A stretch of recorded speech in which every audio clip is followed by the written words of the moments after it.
What if I told you I went from struggling to barely crack 5K a month to consistently hitting 15 to 20K a month over month, and it was actually with less objection handling, just by applying this simple strategy that I'm about to dive into this video. It's the same strategy that makes sales objections pretty much irrelevant, and when someone says, I don't have the time, I don't have the money, you don't freeze up. Because if you are not actively pre-handling these objections, you're not in control of the sale, and you've already lost long before they ever hear a number. And if you can't control the sale, you might as well kiss goodbye those 15 to 20K months and accept that you'll be stuck at 5K a month forever. So let's fix that. So the strategy begins at first identifying their limiting beliefs and skillfully using the information you gather there to guide them through the sale. So you're probably wondering, what even is a limiting belief and why are they so important? Why are they so relevant? A limiting belief is pretty simple. It's something that you believe to be true that is not true. Simple stuff. Fear comes from limiting beliefs, and fear can either be rational or irrational, but the number one thing that you have to understand is that it can't be overcome by logic. It has to be overcome by emotion, because fear comes from a place of emotion. In order to do that, we first have to identify the limiting belief, which I'll get to in a second. And the reason this is so key is because if you don't find and challenge this belief early on in the call, when they give it to you, you're gonna spend 40-45 minutes battling an objection that actually should have been battled at minute 6. Like, I can hear a sales call and know within the first 10 minutes what objection they got. So when it comes to addressing limiting beliefs, there's a 6-step process that I follow. First, you have to identify what the limiting belief is. Then you need to plant the idea that this belief is not serving them. Then after you plant the idea, you need to get them to justify the idea that you've planted, ask them if they're ready to overcome this belief, why now, and then permission to keep them accountable. Now, that sounds like a whole lot of shit, but I'm gonna dive into it one by one, because this all falls under the umbrella of ethical gaslighting. There's 2 things that you need to understand as a salesperson: that they either have not done enough to solve their problem, or they haven't done anything. You need to have those core foundational beliefs, and when you do, when you find these things, it's gonna be much easier to overcome them. It's something that I call ethical gaslighting.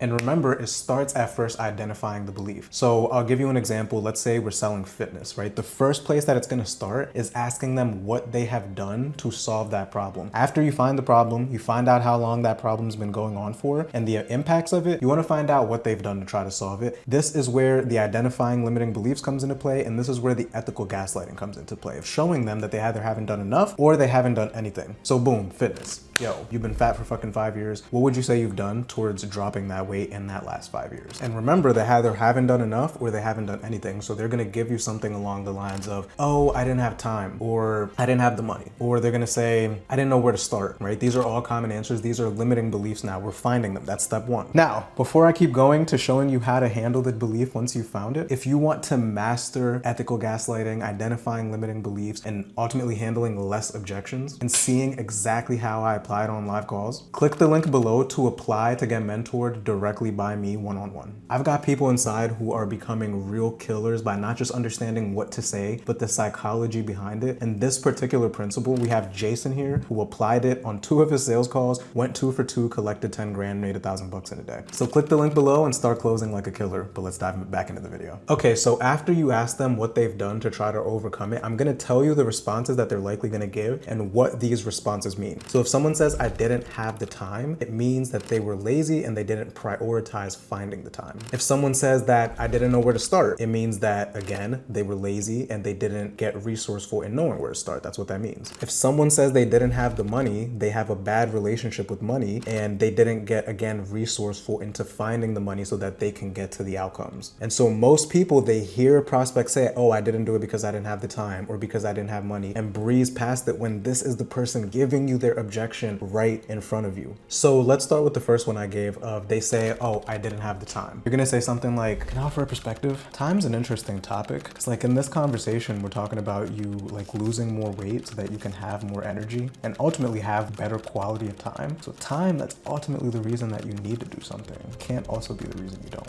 Do you see how this can kind of keep you in a self-sabotaging loop? They're gonna say yes. How do you think that way of thinking of I don't have time, how do you think that's held you back? Oh, because because I never made the time, blah, blah, blah. That's right. And so the real question is like, are you ready to prioritize the time? So again, you can have a better quality of time as you lose the weight and you have more energy. Are you ready to prioritize the time? Yes. Why now? Because of XYZ. Now they're justifying it, right? Because I need to fucking stop being fat and blah, blah, blah. Okay, why now? And then after that, do I have your permission to keep you accountable if that way of thinking were to show itself? Because it may not directly be like, Jimmy, you don't have the time. It may show itself in different ways of, let me take even more time. Let me look at this. Let me look at that. If that way of thinking were to show itself, would we as your coaches have your permission to keeping you accountable? Yes. Are you sure? I'm not always this nice. Are you sure? And you want to say that in a playful tone. And so to break down what we've done here before I get into the other examples, we've identified the limiting belief, which is I don't have time. We've planted the idea that it's not serving them with the analogy I just used of it's the reason you need to do it. It can't be the reason you don't. We've asked them to justify why it's kept them stuck, right? And then they're telling you why that way of thinking isn't serving them. You've asked them if they're ready to overcome that way of thinking. You've asked them why now are they ready to overcome that way of thinking. And then you've asked them if you can keep them accountable to overcoming that way of thinking. Now this person is cooked and they are either not going to give you a timing objection, or if they do give you a timing objection, you're in a much better place to being able to handle that. So the next one is I didn't have the money to do it. And in this example, let's say you're selling something that's teaching people how to make more money. Maybe it's a biz op, maybe it's lead gen, whatever. The result of what you're selling is making more money. They're gonna say, I didn't have the money. Be like, cool. Can I offer a perspective there? Yeah. So like, money's an interesting topic because money is ultimately the reason that you need to do something so that you can have more money for X, for Y, for Z.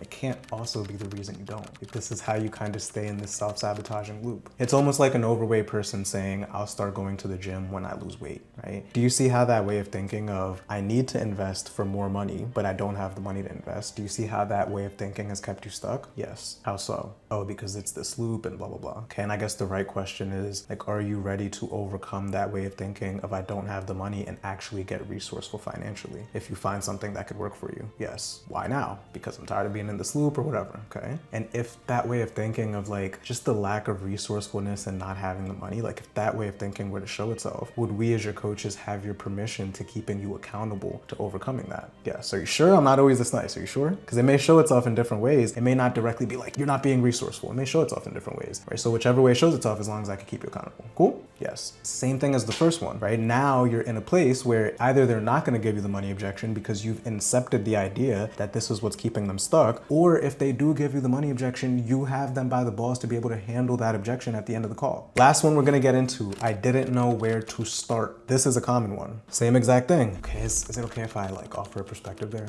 Yeah. So like not knowing where to start is an interesting topic because I mean, you seem like a pretty sharp guy and our friend Google is obviously huge. Like what do you think prevented you from maybe taking some micro steps and using our friend Google to at least know where to start to begin getting momentum? What do you think prevented you? From there, it doesn't really matter what the fuck they say. And then you're gonna say, okay, is it fair to say maybe we weren't as like proactive as we could into getting the knowledge so that you can get to XYZ goal? Is it fair to say maybe we weren't as proactive? Yes. Why is that fair to say? Well, I could have done more. I could have done this. Okay. And like, do you see how that way of thinking has kept you stuck? Yes. How's it kept you stuck? Okay. And are you ready to, I guess, overcome that way of thinking if I don't know where to start and actually start getting proactive? Yes. Why now? Because I'm tired of this, this, and this. Okay. And if that way of thinking were to show itself, would we as your coaches have your permission to keeping you accountable and empowering you to overcome that? Are you sure? I'm not always this nice. So as you guys could see, the framework is the same throughout the entire time. Once you find out the reason they haven't moved forward before, that's gonna give you so much ammo to pre-handle that shit so that they don't give it to you again at the end. And it gives you real insight around how they think, around how they make decisions, so you know where to reframe. So thank you for tuning in. Now you know the exact strategies to stop every single objection before happening. You know what to listen for, you know how to pre-handle it. And if you're serious about leveling up and being an absolute killer, making 15, 20, 30 grand a month as a closer,